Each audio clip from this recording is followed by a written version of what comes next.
Hello students, इस video number 2 के अंतर्गत हम लोग काइंड्स ऑफ वर्ब्स, क्रियाएं कितने तरह की होती हैं उसके विषय में हम अध्ययन करेंगे। यूं तो सामान्य तौर पर हम जानते हैं और बताया भी जाता है कि क्रियाएं 4 तरह की होती हैं। Transitive verb, intransitive verb, verb of incomplete predication यानी लिंकिंग वर्ब, और एक्सिलरी वर्ब सहायक क्रिया, 5वां भी जोड़ दिया जाता है फ्रेजल वर्ब।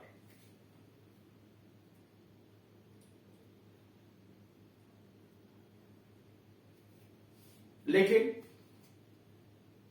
वास्तव में देखा जाए तो क्रियाएं पहले मुख्य रूप से 2 प्रकार की होती है, फाइनाइट और नॉन फाइनाइट। फिर फाइनाइट की बात करते हैं तो 2 तरह की होती हैं, ट्रांजिटिव और इंट्रांजिटिव वर्ब। फिर लिंकिंग वर्ब की बात होती है, एक्सिलरी वर्ब की बात होती है, मॉडल एक्सिलरी वर्ब की बात होती है। क्रम वाइज यानी बारी बारी से सबके विषय में परिचर्चा की जाएगी। पहले नीचे जो वाक्य दिए गए हैं इनको ध्यान से देखिए। He wants to go home, वह घर जाना चाहता है। I want to go home, मैं घर जाना चाहता हूं। He wanted to go home, वह घर जाना चाहता था। ये 3 वाक्य लिखे। पहले वाक्य में जरा आप देखिए कि हम एक ही वाक्य के अंतर्गत 2 क्रिया देखते हैं। पहले वाक्य के अंतर्गत he wants to go home, इसमें 2 क्रिया है, एक वांट्स और दूसरा टू गो, यानी 2 अलग अलग क्रियाएं दिखाई दे रही। दूसरे वाक्य में I want to go home में वांट भी क्रिया है और टू गो भी क्रिया, इसमें भी 2 क्रिया है।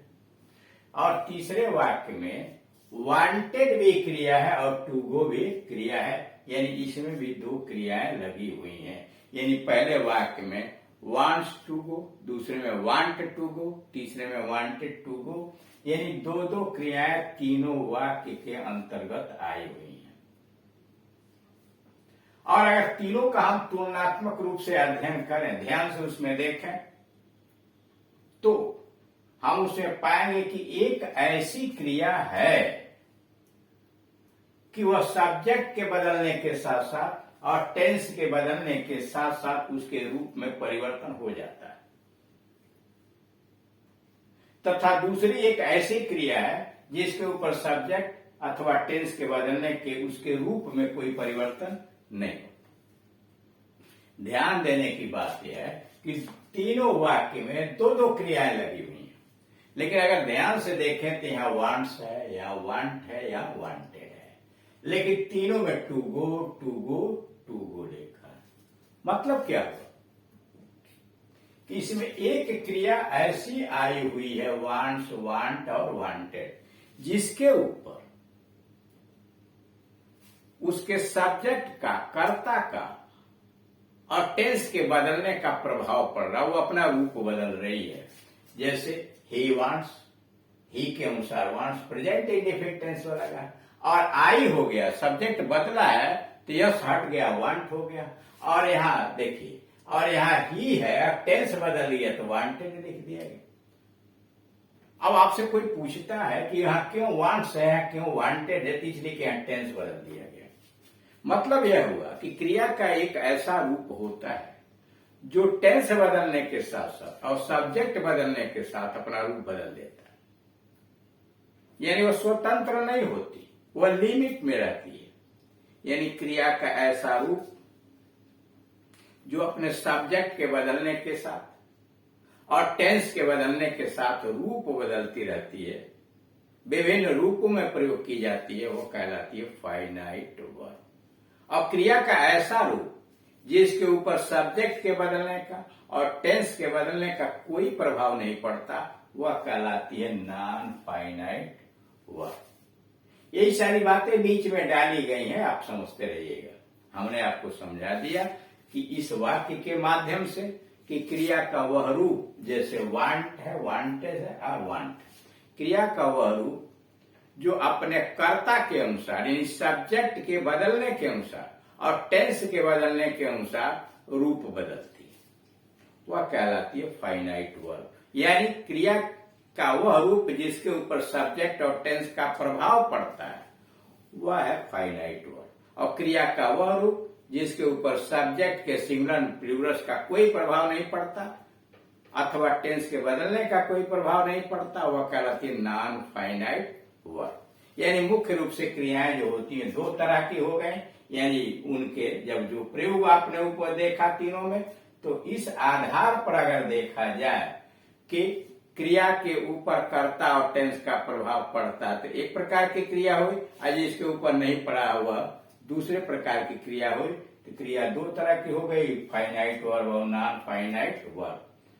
फाइनाइट वर्ब जिन क्रियाओं का प्रयोग अपने सब्जेक्ट तथा टेंस के अनुसार अलग अलग फॉर्म्स में होता है, यानी जिन क्रियाओं का प्रयोग अपने सब्जेक्ट मतलब singular plural first second third के अनुसार और टेंस के अनुसार अलग अलग रूपों में होता है, वे क्रियाएं फाइनाइट वर्ब कहलाती हैं।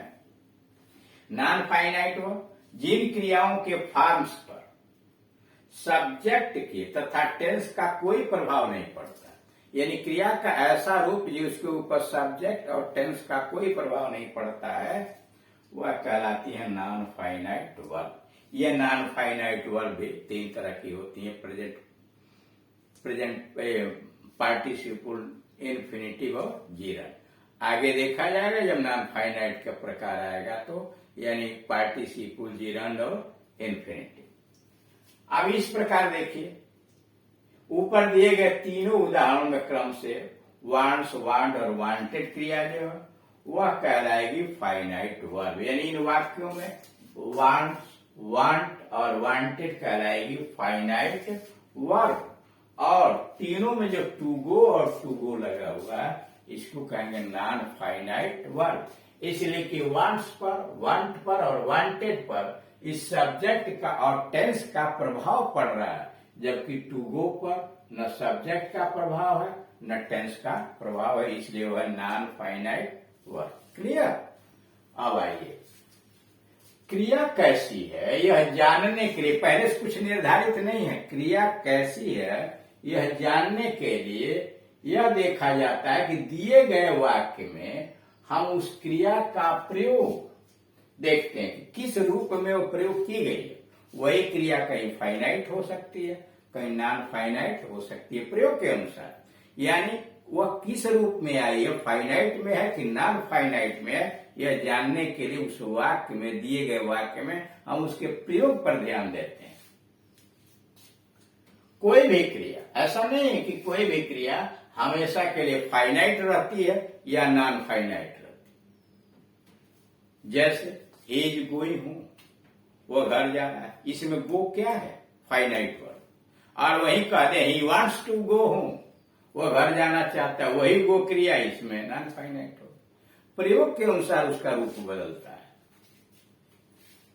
अब यहां देखिए जैसे being tired the traveller took rest under a tree, थक कर यात्री पेड़ के नीचे आराम किया। Being tired the traveller took rest under a tree, थक कर यात्री ने पेड़ के नीचे आराम किया। अब इसमें डिफाइन कीजिए तो नॉन फाइनाइट वर्ब क्या है, बीइंग टायर्ड, थक कर, बीइंग टायर्ड, थक कर, ये नॉन फाइनाइट वर्ब हो गया। और फाइनाइट वर्ब हो गया टुक, लिया, फाइनाइट वर्ब हुआ टुक, यहां जो दिया। अब दूसरे वाक्य में what I hate is drinking, जो मैं घृणा करता हूं वह शराब पीना है, ड्रिंकिंग है। इसमें फाइनाइट वर्ब दो है, हेट है और इज है। दो उपवाक्य में दो फाइनाइट वर्ब है, एक जगह हेट है और दूसरी जगह इज है। यह भी फाइनाइट वर्ब है और यह भी फाइनाइट है, यह इसका कर्ता यह है और इसका कर्ता पूरा यह उपवाक्य है। और नॉन फाइनाइट वर्ब क्या है, ड्रिंकिंग है। इसलिए कि ड्रिंकिंग के ऊपर किसी सब्जेक्ट और टेंस का कोई प्रभाव नहीं है। अब तीसरे वाक्य में देखिए सी इज ड्रिंकिंग में, वह दूध पी रही है। इसमें फाइनाइट वर्ब है इज ड्रिंकिंग, फाइनाइट वर्ब है ए ड्रिंकिंग यानी फुल वर्ब। जिसमें मान लीजिए ये जैसा है क्रिया और ड्रिंकिंग है, मुख्य क्रिया दोनों मिला करके बनाया गया है। अब काइंड्स ऑफ फाइनाइट वर्ब्स,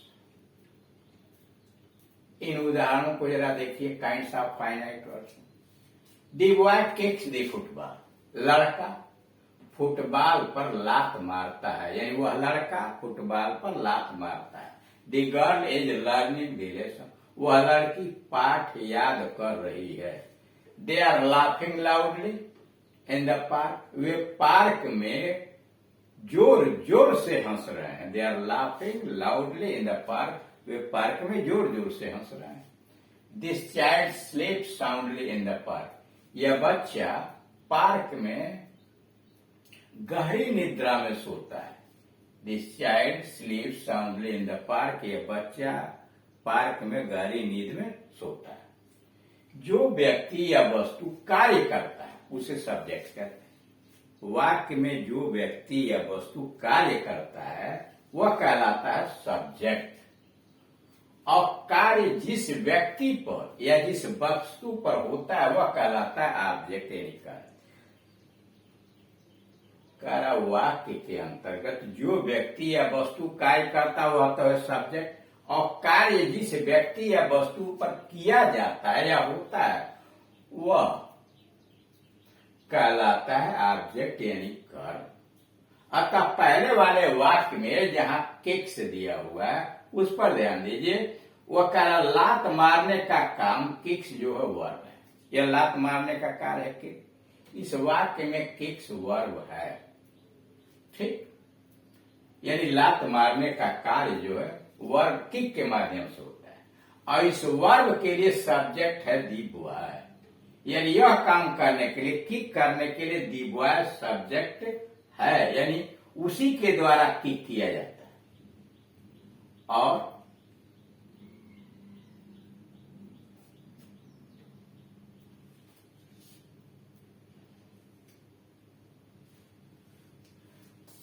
और लात मारने का जो कार्य है वो फुटबॉल के ऊपर हो रहा है, इसलिए दी फुटबॉल है ऑब्जेक्ट। देखिए किक्स, देखिए इसमें तीन चीजें हैं, दी बॉय, किक्स, दी फुटबॉल, ठीक।